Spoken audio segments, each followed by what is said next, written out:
Welcome back to the Teams Insider podcast. This week I have John Bailey, Senior Vice President, Technology and Innovation at AVI-SPL.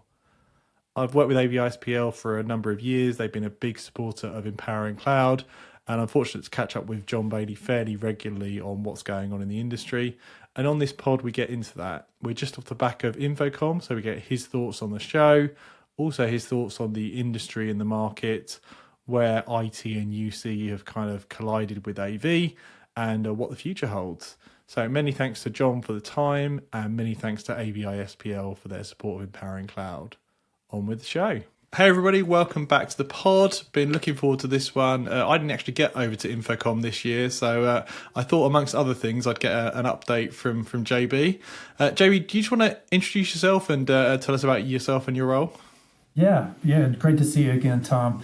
So I'm JB, John Bailey. I'm Senior Vice President of Technology and Innovation with AVI-SPL. I've been with the sort of combined business now for 25 years as of May, so I've got some good perspective on the industry. I'll put it that way. I'm really responsible for our global go-to-market practice and strategy around UCC solutions, and really for AVI-SPL, that's all up across rooms, users, voice calling, contact center, digital media, security and networks, all the things, right, that really go into to great unified communication solutions. So, and I have extended teams that manage all of those. So I really just spend a lot of time thinking about where are we today, where is this whole thing headed, and how do we continue to evolve, I think, as an industry to better serve our customers. Awesome. I really appreciate the conversations you and I have, and really appreciate everything you've done for the supporting Empowering Cloud as well. So I finally dragged you on the podcast to have the conversations we have off mic, on mic. Let's start with Infocom, because you're just off the back of that. What did you think of the event? Yeah, I thought it was great. I haven't seen the attendee numbers, but it felt very, very busy on day one, and likewise on day two. I know we had a lot of engagements there with our team, with customers, so it seemed like the turnout was pretty good. I'd say for us, the show I think the show used to be about technology showcase for integrators as much as for customers, and now I think the whole industry is really focused on trying to get customers to the Infocom event.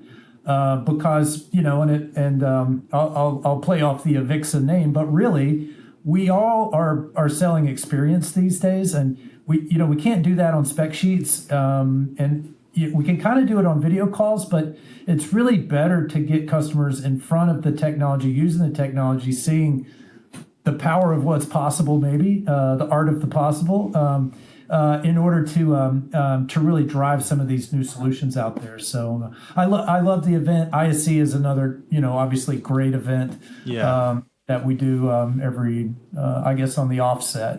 Ironically, it should be, in my opinion, Vegas in January, February, and maybe Barcelona in the summer. But they don't ask me. yeah. Maybe we should talk to them, see if they can mix it up a little bit. Yeah, it's just an idea. And you were showing, I assume I saw the ISC stand. Were you showing your whole VR design kind of tour thing that I did in January? Yeah, the VR design service again is a big draw on our booth, and it's an amazing service. I mean, in and of itself, the whole idea behind it is to accelerate time to decision making and create more surety around the designs that they're really going to solve. For the challenges that our customers have, and so what we've seen is that being very successful is actually measurably shortening the pre-sale cycle. The amount of time everybody spends trying to figure out of all these solutions, which ones are the right ones. We also kind of shorten the pilot cycle, which we still think is important to get technology into a customer space, try it out, make sure the network's fit for purpose, make sure the teams can support the solution.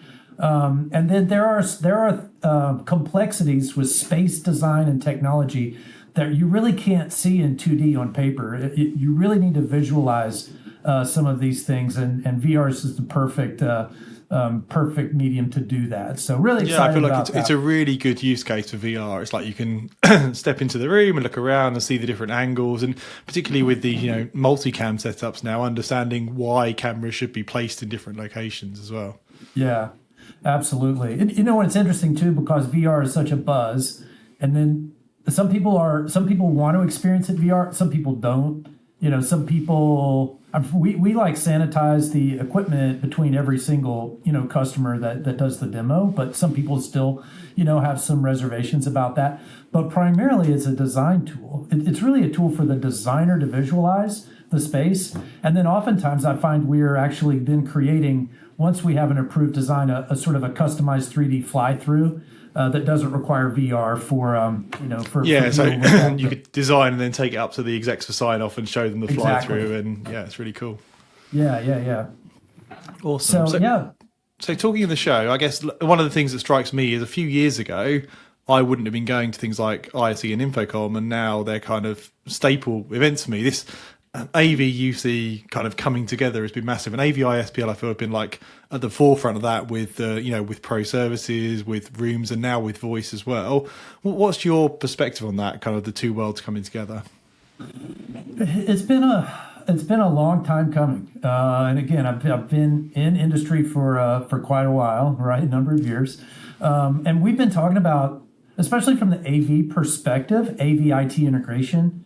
That conversation's been going on for over 15 years, right? So, I think in a way, it may have kind of snuck up on us, even though we've been talking about it for so long, because now when we talk about AV rooms, we're talking about UC rooms, and we talk about UC rooms, we're talking about AV rooms. So they really are the same. The question is, who or how are we going to develop a skill set to address both kind of disciplines? Which, in my mind, I appreciate is kind of equally complex and important to creating the right outcome. So it's interesting because I feel like each side sometimes has their opinion on. The IT people are like, oh, surely it's just it's a bar and a few cameras, it's easy, and then the inverse on the IT side. And I've come to understand actually through a lot of the Avixa team and you guys, how complicated the AV can get to be right. And a lot of it's not visible complication, things like acoustic design and stuff. There's a lot to it. I mean, but even if it's not complicated, because a lot of the work we do, and that's part of what I think the AV industry has to accept and evolve to, is there's custom work and then there's scale work. And every room doesn't need to be fully customized. And some of them we just need to be able to get a lot of work done in a shorter period of time. But it still takes some of the same basic approach to quality, to installing in corporate enterprise environments. So, I'm glad, I think the industry too, especially manufacturers, are moving away from this, how many minutes does it take to install our soundbar?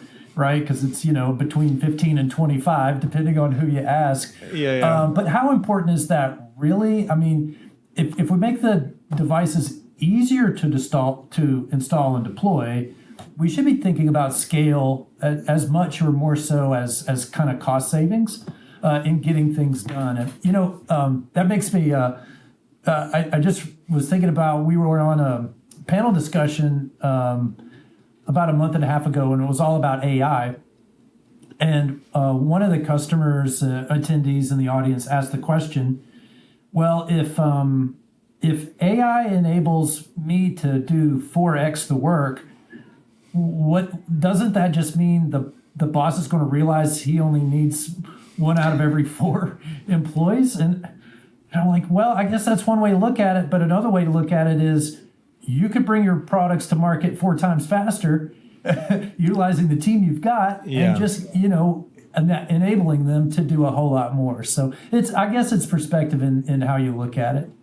Yeah, it's interesting, and you do projects all from the kind of lots and lots of similar room rollout to very complex, very high end. What do you see with customers? Do they think about that as like one engagement, or do they go, is it's a kind of high end experience room a different conversation to the 100 off MTR bars type room?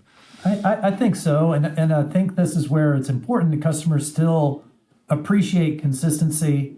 They want hopefully a single partner that can do both types of projects, so we don't have 2 different integrators involved in the same building at the same time. I think we appreciate both. It's ironic though. Tom, you got. I'd love to get your feedback on this. It's ironic. I mean, we build out executive boardrooms with, for example, Microsoft Teams room technology. $500,000. I mean, is not that uncommon with a big DV LED screen and a lot of complication going on, and a big table. But it's the same compute in a $5,000 three-person huddle room.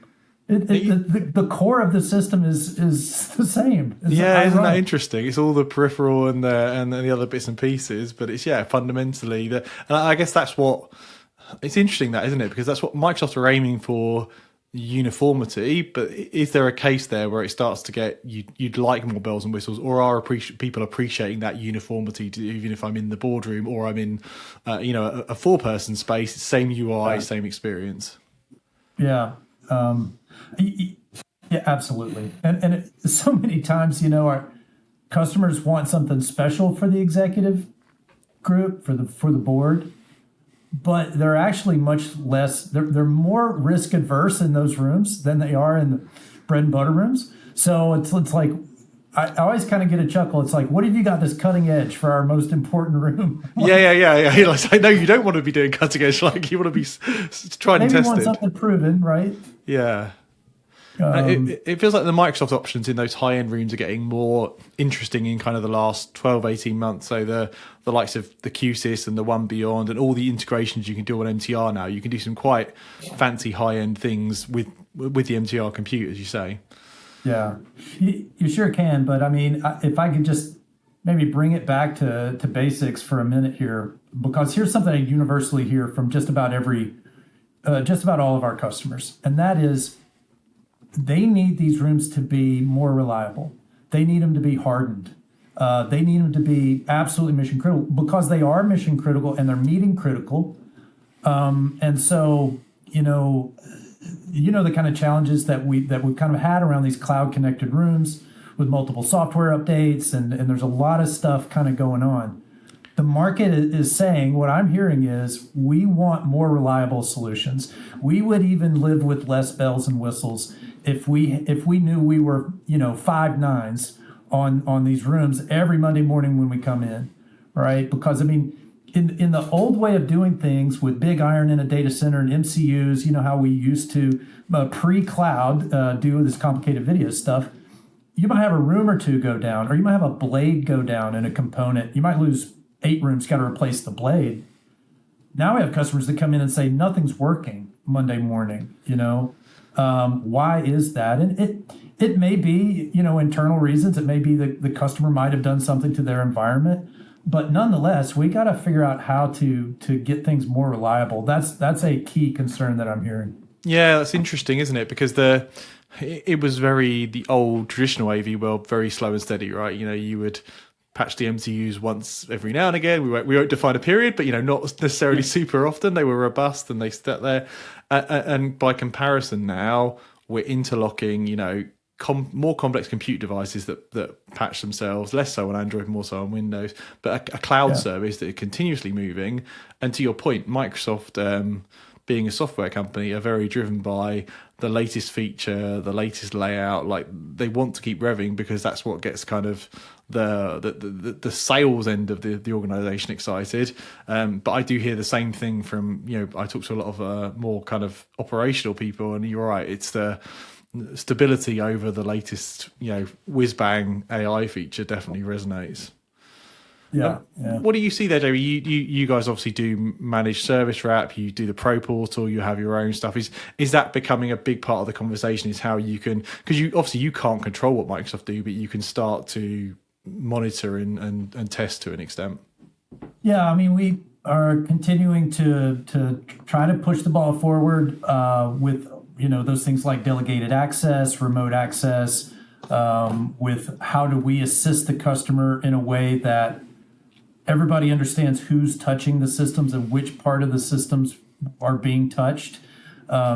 It's a concern, and I would say it seems like customers who bought into some of this tech that's got a bundled managed service with it somehow thought they didn't need any additional services anymore, now realizing, we still need to be able to pick up the phone And we need to have somebody that knows more than just the Microsoft stack or the Zoom stack or the Cisco stack. We need somebody that kind of understands, everything. And that's the role I think traditional integrators can and should be playing.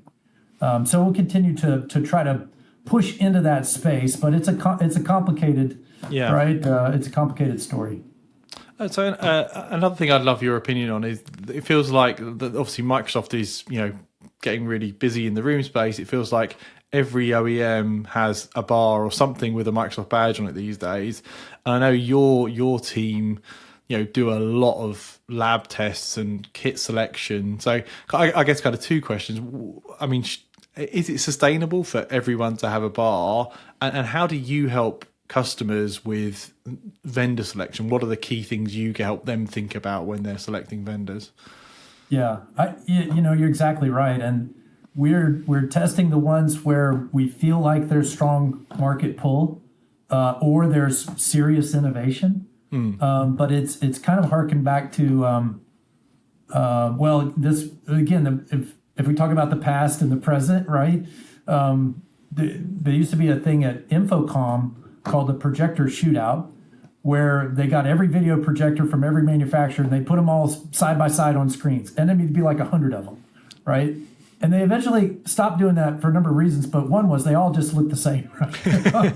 We hit that minimum level of quality now. So it's hard for us. I can't say that we're testing every single device that comes out, but we do test a lot of them in a dedicated engineering field. We stand up demo, facilities around those things. And in a lot of cases, we're helping manufacturers in the beta phase of their product development test and provide feedback. So, it's probably one of the more fun things, I guess, that we do is get to tool around with this stuff. But we're not, it's interesting too, because a lot of things that we're testing now are difficult to empirically test. They're difficult to create an objective testing regimen around how fast does the AI swing a camera to a target.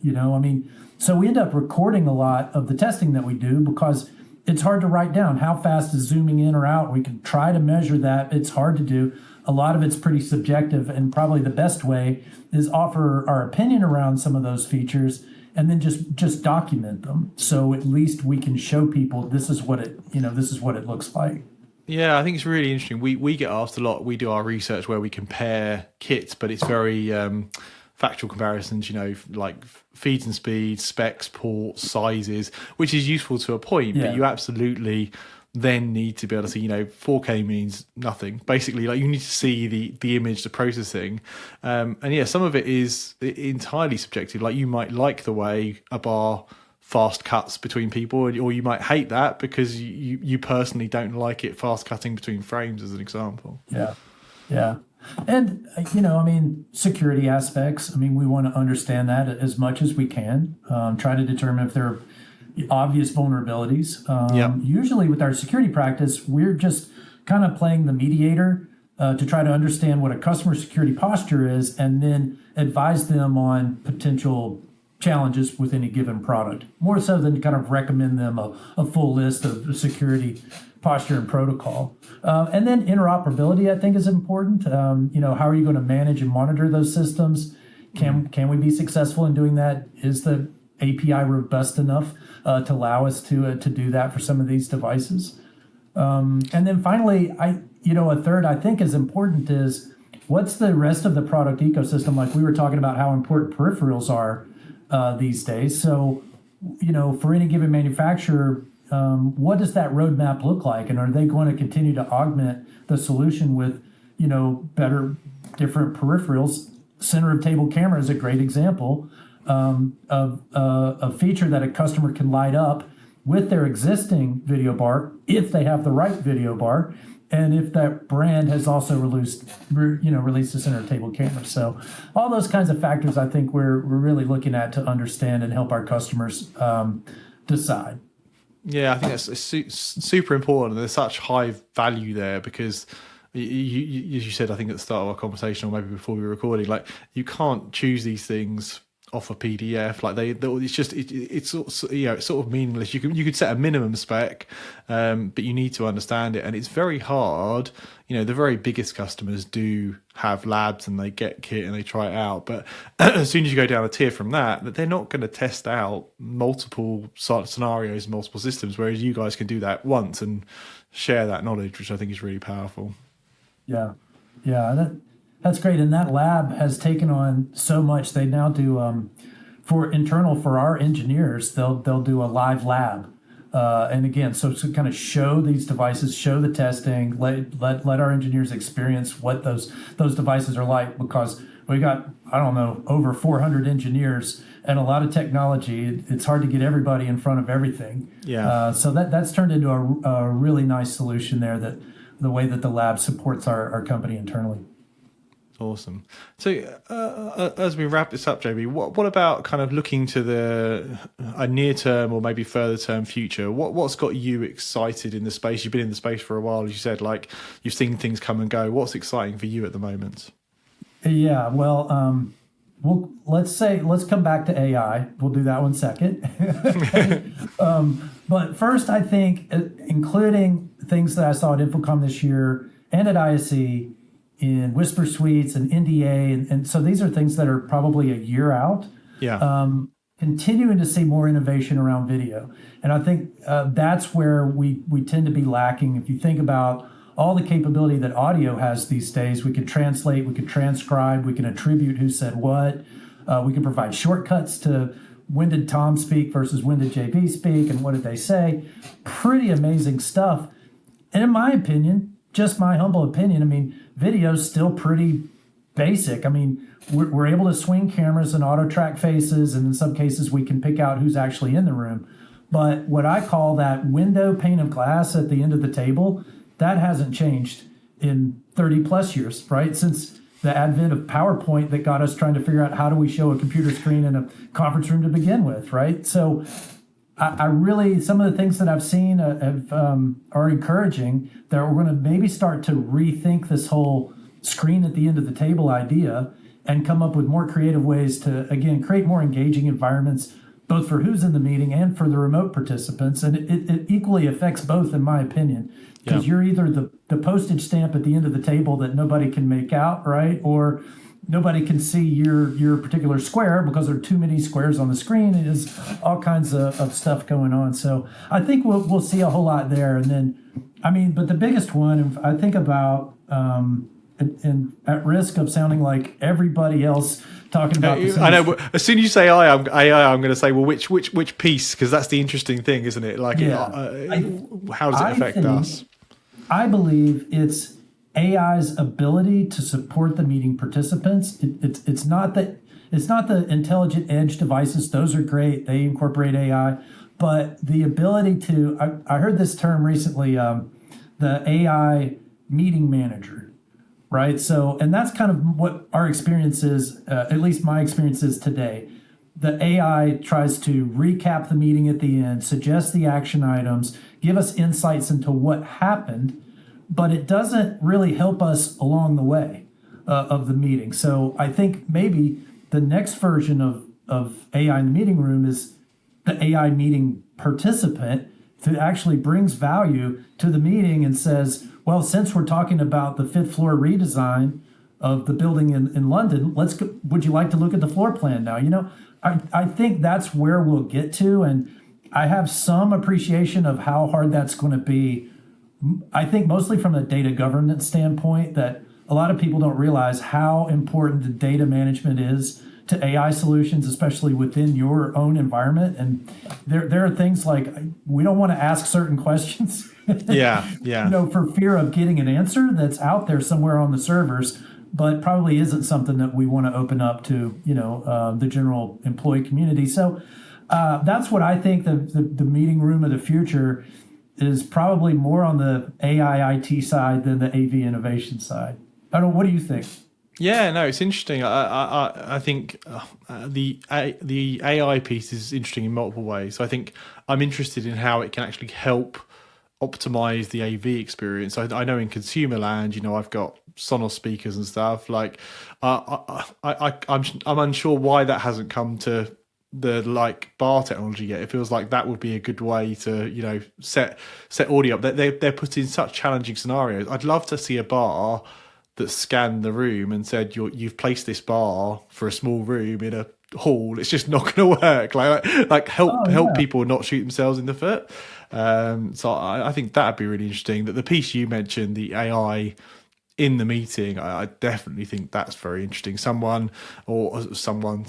AI, even taking minutes, coaching you along, like maybe coaching presenters as well to help understand, this person hasn't engaged. Give a pause for people to engage with you, kind of like a speaker coach, come a meeting coordinator. I think is really interesting. Yeah. I'd say a lot of meetings that I'm in could use that.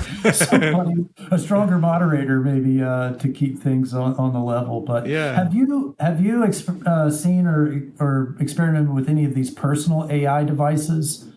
Have you seen these, like the AI pin that you wear? No, I haven't had hands on, but I've been watching them. So things like Yeah. the rabbit handheld and the pin. It's interesting. I think it's very hard to displace the hold that the phone has. So I feel like there'll always be accessories to a phone. But I mean, I have the Apple Watch. I feel like that format is going to be the wearable, because we're already trained to wear a watch. So if they can make those watches more intelligent, then potentially that's really interesting. But yeah, I'm bullish for something like that in the future. But I think it'll be phone based rather than a brand new device potentially. Good. Awesome. Well, Jamie, thanks for taking the time out. I appreciate you jumping on the pod, and a massive thanks again to big support both in front and behind the camera on the Empowering Cloud stuff. I always appreciate the time you give us to catch me up on what's going on your side of the fence as well. Absolutely. Look, it's a pleasure. I really appreciate you having me on, and maybe I'll get to join again sometime in the future.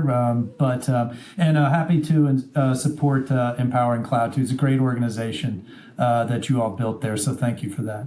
Great. Thanks a lot.